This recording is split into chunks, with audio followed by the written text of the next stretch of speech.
इसमें कई मत हो सकते हैं लोगों के कि क्या होना चाहिए चित्त में, कौन निर्धारित करेगा इसे। तो यहाँ पर विभिन्न मत तो आ ही जाएंगे, सबकी अपनी अपनी विचारधारा आ ही जाएगी। कुछ लोग कहेंगे नहीं, शुद्ध चित्त वो है जिसमें भाव नहीं आने चाहिए। और कुछ लोग कहेंगे प्रकृति ने जो बनाया है उसमें बुराई नहीं देखनी चाहिए, संपूर्ण है, द्वैत भी संपूर्ण है, भाव आ गए तो आ गए, कौन से मेरे विचार आ गए तो आ गए।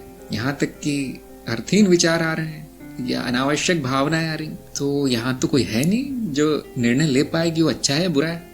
तो बहुत से लोगों की विचारधारा है, ऐसी मान्यता है कि ज्ञानी में कुछ होना ही नहीं चाहिए, उसी को स्थित प्रज्ञ कह दिया गया है कि यहाँ तो मरे हुए व्यक्ति में जैसा चित्त होता है वैसा होना चाहिए। अब मैं कहता हूँ इसका फायदा क्या है? जो निचली परतों में हो रहा है, क्या आपने सब बंद कर दिया? क्या आपने खाना पीना, सांस लेना, बाथरूम जाना, काम वासना क्या बंद कर दी? फिर तुम शव में और ज्ञानी में फर्क नहीं रहेगा। जब वो बंद नहीं की तो बीच वाली परतों से क्या दुश्मनी हो गई आपकी? उनकी वृत्ति चल रही है ना। भावनाएं मतलब एक परत है केवल चित्त की, ऐसी कितनी है, आपने कितनी बंद की है? लोग कहते हैं मैंने तो विचार भी बंद कर दिए हैं क्योंकि विचार बहुत आते हैं, ज्ञानी का चित्त विचार रहित होना चाहिए।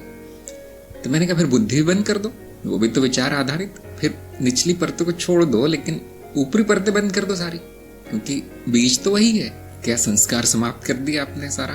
तो देखिए बहुत कुछ है इसमें, मतलब सबका अपना अपना व्यक्तिगत, अपने अपने अज्ञान के अनुसार लोग बोलेंगे, आपको सुन लेना है सबकी बात करना अपनी है, आपको क्या पसंद है वो कीजिए।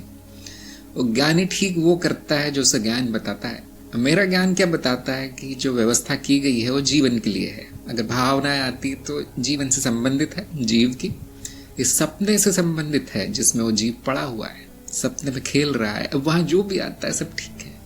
ये स्थित प्रज्ञता की परिभाषा है कि सब ठीक है, कुछ भी बुरा नहीं।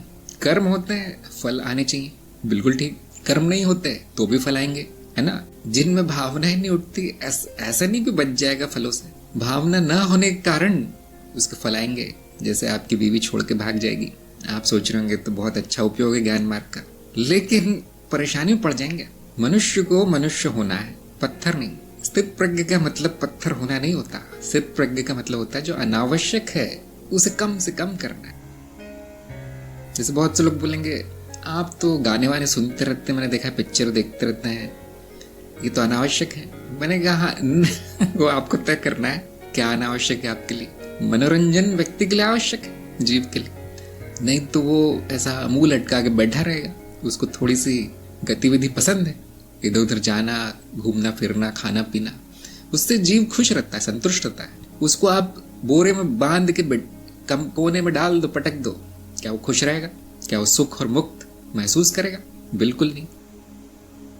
यही बात कई लोगों ने कई विभिन्न रूपों में बोली है, चाहे वो निसर्गदत्त महाराज हो, चाहे कोई भी हो, प्राचीन काल से ही बोलते हैं। फिर भी लोगों को स्थित प्रज्ञ का अर्थ नहीं समझ में आज तक। लोगों को आध्यात्मिकता का भी मतलब नहीं पता आज तक। गुफा में बैठ जाना मुंह लटका के कि मैं ब्रह्म हूँ, क्या आध्यात्मिकता है? इससे तो संसारी व्यक्ति अच्छा है, उसने अपना लिया है संसार को। यदि भावनाओं की परत सही काम नहीं कर रही है तो उसमें शुद्धि की आवश्यकता है, उसको बंद करने की नहीं। यदि अति हो रही है, अनियंत्रित हो रहा है, तो उस पे अनुशासन की आवश्यकता, वहां पे रोकना, यम आवश्यक है। और यदि बिल्कुल सही चल रही है वो जैसे चलनी चाहिए, तो क्या करना है फिर उसमें टांग नहीं अड़ानी बीच बीच में कि मैं ज्ञानी हूं अब बंद कर दूंगा सब। वो तो मूर्खता है, ज्ञान नहीं। तो जब आवश्यक होगा अपने आप आ जाएगी। अब जहां आवश्यक है वहां भी भावना नहीं है तो मतलब अब डॉक्टर को दिखाना अच्छा रहता है।